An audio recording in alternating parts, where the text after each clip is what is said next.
सगळ्यांनी स्टेज रिकामा करायचं आत्ताच्या आत्ता. हा नाद नाही बेकार. आणि आपण लग्नाला आलो त्याचं लग्न तर लागू काय लग्न लागू नये असं वाटतं का तुम्हाला? तो आपण वैतागून बसला यार.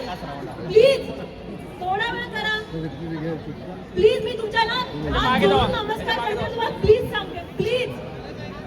मला सगळ्यांची डोकी आता फिरते प्लीज. विनंती करते मी तुम्हाला प्लीज. आता सुरेंद्र बाहेर येता प्लीज. कोणी काहीच करू नका.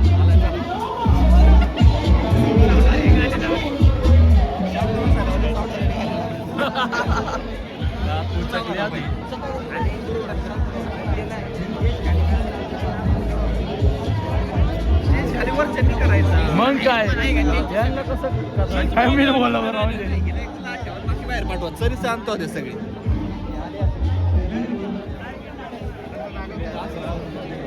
दिवस